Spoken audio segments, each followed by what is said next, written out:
आपका स्वागत है सेलकोना टॉप यूट्यूब चैनल पे। आज अपन कुछ पदार्थों के पठ्यीकरण करने की विधियां पढ़ेंगे, यानी पदार्थों को किस कौन कौन सी या किस किस किस विधि से अलग किया जाता है वो सारी की सारी अपन ट्रिक की सहायता से याद करेंगे। आसान से आसान 5 विधियां हैं पदार्थों को पृथक्करण करने की विधियां, यानी पदार्थों को शुद्धिकरण करने की विधियां कौन सी है वो पढ़ेंगे। सीधी सी बात है, ठीक है।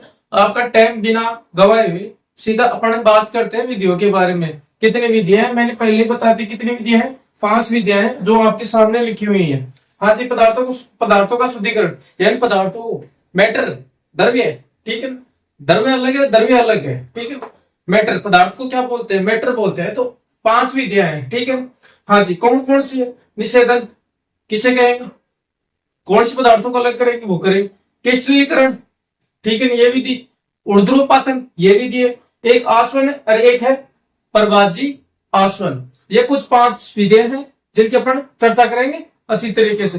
एक एक ही विधियों की ओर चलते हैं, अपन कैसे याद करते हैं देखना आप। हाँ जी, एक विधि है आपके सामने जो लिखी हुई है, कौन सी? आसवन विधि। आसवन विधि क्या है, क्या नहीं है, ठीक है। आसवन विधि में दोनों ही द्रव्य है, यानी लिक्विड लिक्विड परिभाषा के अंदर सब कुछ लिखा हुआ देखना। यानी द्रव्य को गर्म करके वाष्प, यानी इस लिक्विड को, यानी इस द्रव्य को गर्म करके, ठीक है ना। फिर क्या करना है? ठंडा करना है। ठंडा करने के बाद भी तो द्रव्य बढ़ेगा ना, यानी इसके अंदर है ना द्रव्य है दोनों आसवन विधि के अंदर, ठीक है। लेकिन एक चीज याद हो रखना, क्या? देखना, यानी गर्म करके वाष्प वाष्प बनाना और फिर उसी वाष्प को ठंडा करके द्रव के रूप में लाने की विधि को आसवन कहा जाता है। एक चीज याद रखना, यहां दोनों का टेम्परेचर अलग है, यानी इसका टेम्परेचर ज्यादा है, इसका थोड़ा ज्यादा है, यानी इससे दोनों में ज्यादा है टेम्परेचर। इसका टेम्परेचर अलग है, इसका टेम्परेचर अलग है, ठीक है। दोनों का टेम्परेचर अलग है, यानी इसको अपन लिक्विड को गर्म किया, ठीक है। फिर इसको ठंडा किया, ठंडा करने के बाद क्या बनाए? फिर भी लिक्विड बना। तो किस टाइम इसका टेम्परेचर और इसका टेम्परेचर दोनों अलग अलग है, ठीक है। दोनों ही क्या है? अलग अलग है।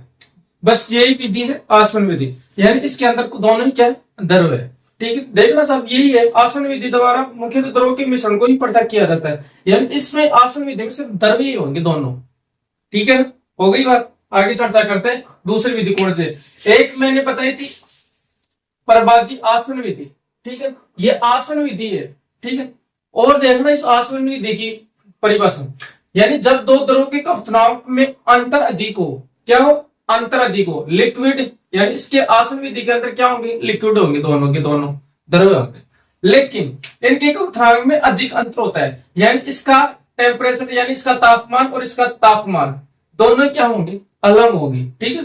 इस मिश्रण को आसवन विधि से पृथक किया जाता है, यानी द्रवों को, दोनों द्रवों को कौन सी विधि से अलग किया जाएगा?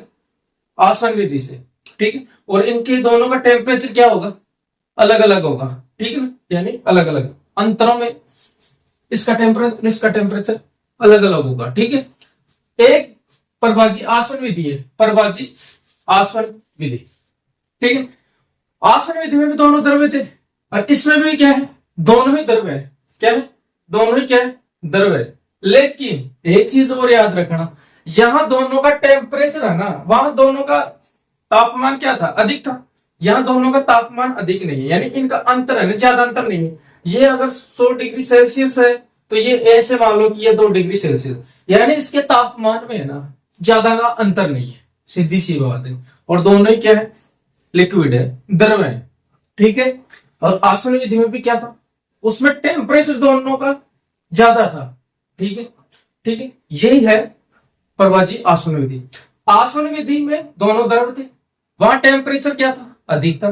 प्रवाजी आसवन विधि में दोनों ही द्रव है, लेकिन इन दोनों द्रवों के टेम्परेचर में ज्यादा का अंतर नहीं है, ठीक है।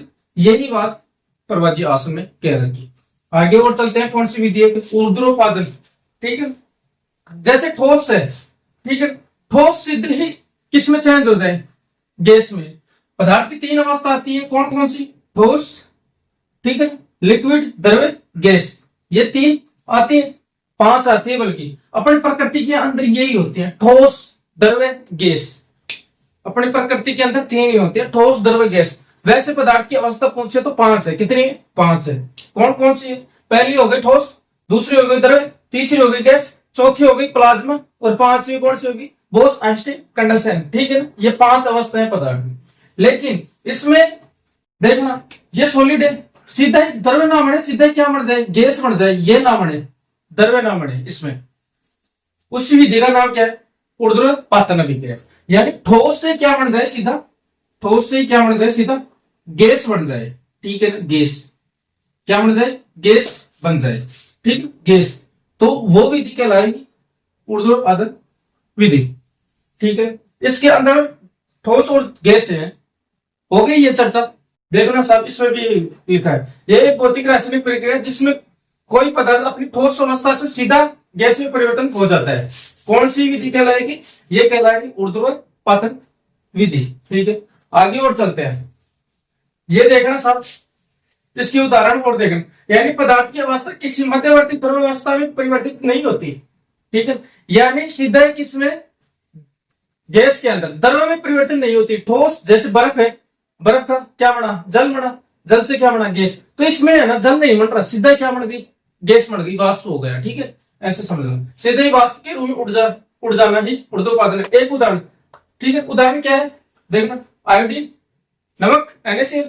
ठीक है, अमोनियम क्लोराइड। इसका कमेंट करके है ना सूत्र बताना इसका क्या है क्या नहीं है। ठीक है, नेफ्थलीन ये की गोलियां, ये ऊर्ध्वपातन की क्या है? उदाहरण है। ठीक है, अब चलते हैं अगली विधि के अंदर। देखना सब, एक है क्रिस्टलीकरण विधि। ये भी आसान है। क्या है? देखना साहब, ये ठोस है। ठीक है, और ये द्रव है। क्या है? द्रव है। इसमें ना द्रव से सीधा क्या प्राप्त होगा? ठोस प्राप्त होगा। ठीक है, क्या प्राप्त होगा? द्रव से ठोस प्राप्त होगा। द्रव से क्या प्राप्त होगा? ठोस प्राप्त होगा। जैसे कहीं जलीय लवणीय है, महासागरों का जल लवणीय आता है।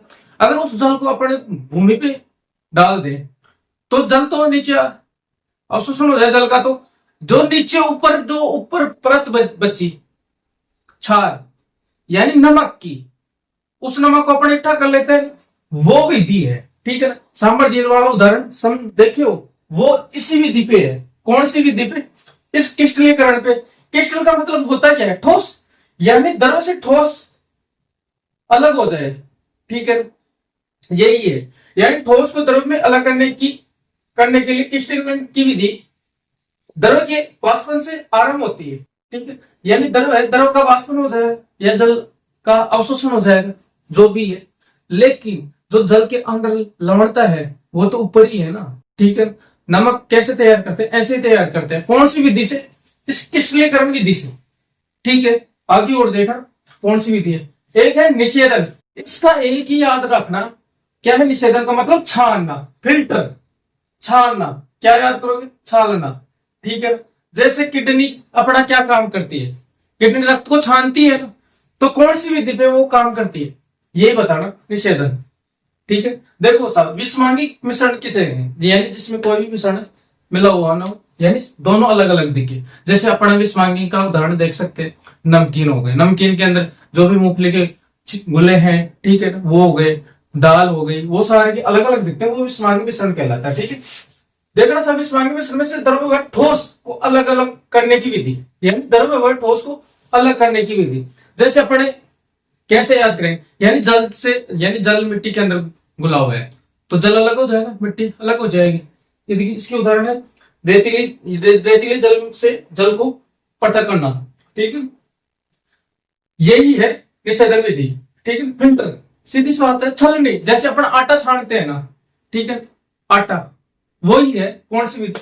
निषेधन विधि। इसका अर्थ ही ऐसे समझना, छानना होता है। ठीक है, आपको कितना अच्छा लगा ये वीडियो मेरा? अगर आपको कुछ याद हो, ये 500 पदार्थ की शुद्धिकरण की विधियां याद हुई तो इस वीडियो को जरूर शेयर करना और इस चैनल को जरूर लाइक करना। जय हिंद, जय भारत।